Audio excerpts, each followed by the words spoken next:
Tudo bem, pessoal? Com alegria nós encontramos aqui mais uma vez. Hoje nós vamos rapidamente fazer aqui uns comentários importantes a respeito do pacto social em Kant, em Immanuel Kant. Olha, primeiramente é importante a gente lembrar que o Kant é um justnaturalista, um defensor do direito, e ele vai estabelecer suas regras do contrato a partir de regras do direito público, né? Então ele vai dizer que o direito, que as regras, né, do Estado Civil é aquela que vai garantir a liberdade efetiva do ser humano. Portanto, um defensor do justnaturalismo, assim como os primeiros iluministas, né, o John Locke também defendia, tá?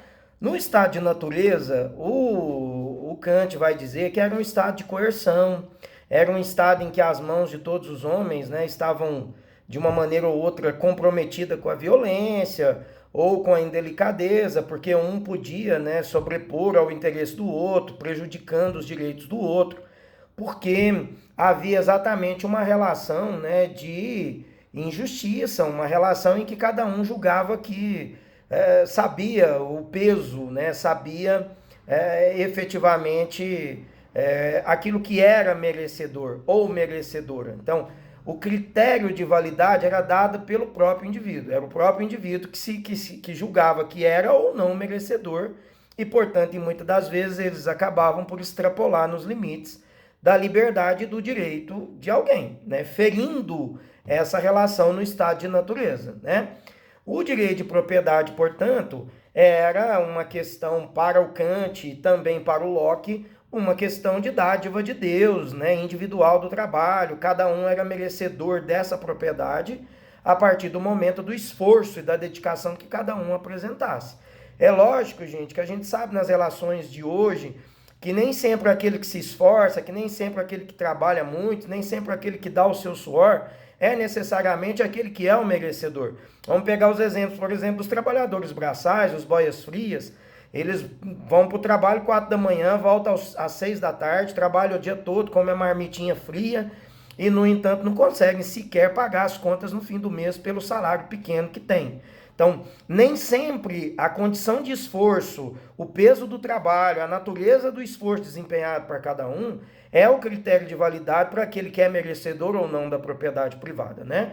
Mas, no cenário aí do século XVIII, né, essa condição original de cada ser humano adiciona valor, né, excluindo, né, na ideia do Kant, era preciso dar uma regra única de direito público para excluir essa ideia, né, do direito privado, da ideia de cada um ter o privilégio em razão da sua força, em razão de extrapolar ou não nos limites da liberdade concedida a cada um na condição de natureza, né? Então, ele vai dizer, né, que esse fenômeno aí, né, da igualdade de poder, né, que conta os homens, muitas das vezes ele é subjetivo, porque alguns acabam por extrapolar, alguns acabam por exagerar, alguns, em razão dessa propriedade privada, ele consegue estabelecer critérios de injustiça, porque vão usar de força, de violência ou do poder econômico e vai estabelecer uma relação não de igualdade, mas de desigualdade e de injustiça. Daí a necessidade, então, do contrato. Então, o Kant, quando ele propõe o contrato dele, ele estabelecendo um contrato a priori, né, anterior à experiência. Essa ideia anterior à experiência era uma ideia racional. Essa ideia tinha que estabelecer como que o Estado deveria ser, né? Então, você já vendo que vocês estão vendo comigo que no contrato dele, o Estado tem que saber como agir a partir da regra do direito público, né? É essa regra que vai estabelecer a ação do Estado. Por isso que para ele há uma condição a priori da razão, racional, né? Então, o objetivo do contrato é garantir aos indivíduos, através da formação da sociedade civil, que os seus direitos naturais, o direito de propriedade, as pessoas iam transferir para o Estado, né, esse poder coercitivo de cada um, que cada um existia, cada um realizava esse poder à força, cada um tinha uma maneira subjetiva, né, de impor esse mecanismo, porque era uma condição dele ou dela, era ele ou ela que julgava se era merecedor ou não, né? Então ia transferir essa subjetividade ao Estado, estabelecendo exatamente um equilíbrio, a plena liberdade, né? Então, para ele, o ser humano, ele tinha uma sociabilidade antissocial. O que isso quer dizer? Ele queria conviver na sociedade, mas, ao mesmo tempo, ele era antissocial. Por quê? Porque ele estabelecia um critério que era bom para ele. Na grande maioria das vezes, ele não estava preocupado com o direito do outro. Ele não estava preocupado, né, com a inclinação de prejudicar o outro, de cometer uma injustiça ao outro. Cada um queria guardar para si o peixe seu, a picanha para o seu prato, né? Traduzindo numa linguagem mais simples, né, gente? Então, quer dizer, é daí que surgiu os conflitos de interesse. Porque essa sociabilidade antissocial que o Kant estabelece vai mostrar que o ser humano quer sim conviver, mas ao mesmo tempo ele quer buscar para si vantagens, e aí gera conflitos de interesse, ele vai gerar mecanismos, então, em que vai gerar injustiças, né, desigualdades. Então, para o Kant, a razão seria a única capaz de impelir, né, o estabelecimento de um sistema de direito público, que ia tirar o ser humano desse estado de natureza, que ia passar desse estado de natureza para a sociedade civil, regida por uma regra de direito público, que seria a mesma universal para todos, né? Impondo um tratado e formando uma sociedade civil capaz de nivelar, capaz de tirar essa desigualdade, capaz de tirar dessa condição de subjetividade de cada um, estabelecendo uma regra que seja universal para todos que vivem nessa mesma sociedade. Então, um critério que na visão dele era muito mais justo, era muito mais eficiente, né? Então, o direito público que o Kant vai dizer é um sistema legal, gente, de caráter estabelecido para um povo, né, na multiplicidade dos povos, através de uma vontade unificadora. Agora, não é mais a minha vontade, não é mais a sua vontade, é uma vontade do Estado que vai conjugar a vontade de todos nós, estabelecendo um critério, né, que seria múltiplo, definindo posições, resguardando e limitando os exageros para a condição civil. É isso que o Kant vai dizer, né? E aí ele vai dizer, olha, o Estado Civil, então, ele nasce com o objetivo de garantir essas liberdades individuais, organizando um acordo entre os homens, organizando as leis civis, né? É somente com a organização dessas leis civis, numa regra de direito público positivada, né, num código que estabelece limite, né, que estabelece um parâmetro para todo mundo seguir, que se poderia tirar o ser humano dessa condição de natureza, deixando então de prejudicar as liberdades dos outros, né, impedindo que todo mundo pudesse desfrutar nas mesmas condições dessas liberdades, né, garantir ou desfrutar da natureza, daquilo que a natureza, enquanto produzir alimento, o direito de explorar a terra, de produzir, de gerar uma empresa, de estabelecer condições para que a gente possa sobreviver a partir do nosso trabalho. Isso só seria possível numa sociedade civil que seria controlada, que seria governada ou que seria regida por uma regra de direito público, né? Então, olha, o filósofo, então, o Kant, ele vai dizer que que era necessária essa limitação, né, dessa liberdade original da natureza, gente, para que a gente pudesse obter uma nova forma, então, de liberdade, garantida agora pelo Estado, na condição de participantes de uma comunidade. Ou seja, a partir do momento que o Estado seria uma comunidade, todos nós seríamos povo. Não teríamos uma lei desigual. Não teria um deputado aprovando lei que garante benefício para ele, que além de deputado é empresário. Uma reforma da Previdência que tira direito da classe média baixa, do trabalhador, mas que garante privilégio para o empresário. Quer dizer, não tem que ter essa desigualdade. A comunidade é única, o povo é um só. Nós não temos que ter uma lei que é desigual, nós não temos que ter uma lei que estabelece critério para alguns ter vantagens. Não tem que ter foro privilegiado para ninguém, não tem que ter isonomia, né, parlamentar, nada disso. Todos nós seríamos únicos. Único quem? Povo. Todos nós seríamos povo e viveríamos sob a égide de um contrato social numa comunidade. Uma comunidade é comum, uma comunidade é de todos.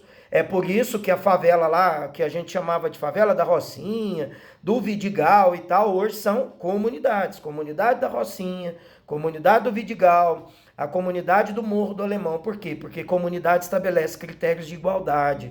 A comunidade é de todos, ela é concomitante, não tem ninguém que vai ter que ter mais privilégio do que outro. É assim o critério de povo, é assim o critério de comunidade que o Kant, no século XVIII, já estabelecia para nós, hein, gente? Veja bem, século XVIII, o final do século XVIII, o Kant já vislumbrava essa ideia de povo, de coletivo, daquilo que seja igual para todos, tirando a ideia de que alguns possam acumular vantagens porque tem cargo, né? Como o exemplo dos deputados, dos senadores que eu dei. Não tem que ter foro privilegiado para ninguém. Todos nós somos cidadãos, todos nós somos povo e, portanto, sujeito à mesma regra. E é o contrato que tem que estabelecer essa regra comum para todos nós, né? E aí o Kant, ele vai dizer que nós vamos governar, nós vamos viver nesse estado, nessa sociedade civil, a partir de 3 princípios. Quais princípios? Primeiro, gente, viver honestamente. Se todos nós vivermos honestamente, nós não vamos ter problema. É a questão, né, do pressuposto moral, que o Kant tanto valida e tanto defende. Então, quer dizer, viver honestamente. Segundo critério, não vamos cometer injustiça contra ninguém. Não vamos fazer o outro aquilo que você não queira que faça contra você. É o imperativo categórico. Então, se eu viver honestamente, se eu não cometer injustiça contra o outro. E a terceira regra de convivência, né, estabelecida pelo o juízo moral do Kant, receber o que lhe cabe como direito. Quer dizer, eu não vou pegar nada a mais do que é meu. Eu não vou também receber nada menos do que eu fiz e me esforcei para receber. Não tem por que alguns acumularam tanto e eu, apesar de trabalhar tanto, me esforçar tanto, me dedicar tanto, não consigo nem parte daquilo que eu preciso. Quer dizer, a desigualdade está aí. Então, viver honestamente, não cometer injustiça, receber o que lhe cabe por direito, são 3 princípios morais, né, que o Kant vai estabelecer na relação do contrato como aquele que poderia validar um contrato, um mundo, uma sociedade, um Estado mais justo, mais igualitário. Volto mais uma vez a lembrar vocês das questões das desigualdades que a própria lei estabelece, né, gente? Quem elabora a lei estabelece vantagens para si, e isso não podia acontecer, né? Nós temos que estar sujeitos a uma lei que seja única para todos nós, né? Então, viver honestamente, não cometer injustiça contra ninguém e receber aquilo que é meu por direito, aquilo que eu me esforcei e saber que o outro também vai receber aquilo que fez por direito dele ou por direito dela, essas são 3 princípios que o Kant coloca no contrato como garantias da gente ter uma sociedade mais justa, mais equilibrada, né, mais igualitária. E isso é extremamente importante e reflexiva para todos nós, né? E aí, então, para encerrar esse contrato, esse pacto do Kant, ele vai dizer, olha, a condição de natureza, gente, é uma condição de muita injustiça, né? Para que a gente, né, de acordo com Kant, então, as condições aí dos estados entre si também era compatível com os indivíduos. O que ele quer dizer? Quer dizer que não adianta aqui no Brasil a gente ter uma lei e na Argentina ter outra, na Itália ter outra, na Dinamarca outra, né? Por quê? Porque na mesma condição, né, de indivíduos também seriam os estados, gente. Então todos os estados deveriam ter uma lei única também, para que a gente não tivesse desigualdades, para que a gente não tivesse ou não concedesse desigualdades também entre os estados, né? Então, o que ele está pregando aqui? Ele está pregando o cosmopolitismo, que é também muito importante no contrato, no pacto do Kant. Ele está dizendo que a política e a moral, ela tem que ser cosmopolita. Todo mundo tem que ter o mesmo critério. O cidadão tem que ser o mesmo em todo lugar onde ele estiver. Ele não tem que ser um no Brasil e outro na Itália. Ele tem que ser o mesmo em todo lugar que ele tiver, né? E aí, então, ele vai pregar a ideia da gente fundar com uma lei única a ideia de uma liga ou de uma federação. Essa liga ou federação, gente, criaria uma república mundial. Olha que legal! Criaria, então, uma república mundial que poderia consolidar, então, o ideal de cosmopolitismo, onde todo mundo seria igual. Não tinha que ter diferença. Não era igual lá, né, quando a gente via na Grécia Antiga, que o cidadão ateniense tinha privilégio, que a pessoa de fora não podia alugar casa em Atenas. Por que que Aristóteles foi embora? Porque ele não podia sequer alugar uma casa, alugar um lugar para ter a escola dele. Por quê? Porque ele era de estagira, né? O estagirita não era considerado cidadão ateniense.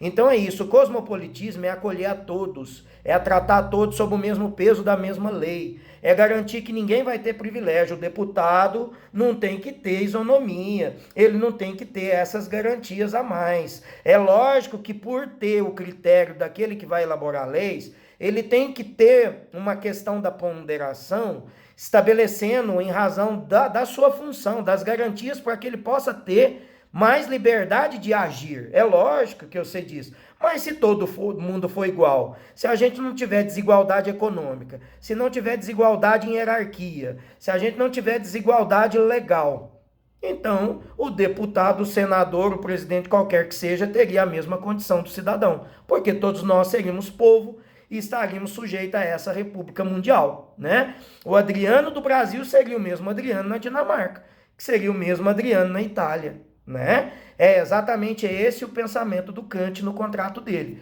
Criar o cosmopolitismo. E aí, então, ele vai dizer, se criar o cosmopolitismo, o cidadão, né, criaria também a condição que ele denominava de Endburger, né? Quem é o Endburger? O cidadão da terra. É o cidadão da terra que cultiva, que pega na mão, que a gente ara e planta.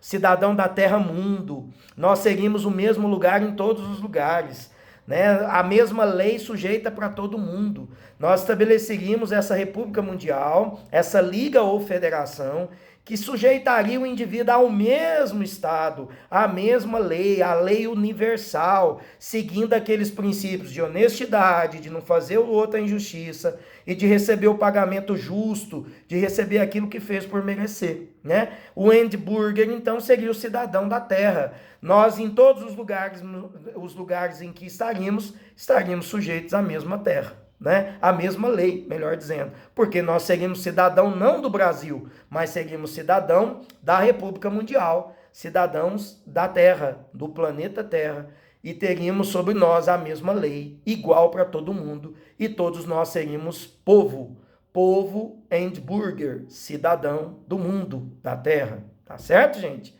Muito legal o contrato do Kant. Eu quero agradecer a você que está aqui comigo, que está curtindo, que está gostando e que ficou comigo assistindo essa videoaula. Eu espero que você possa ficar junto comigo em outras videoaulas, que possa curtir aí e dar força para o nosso canal, para que a gente possa levar educação e conhecimento para mais pessoas, tá bom? Um grande abraço, até a próxima.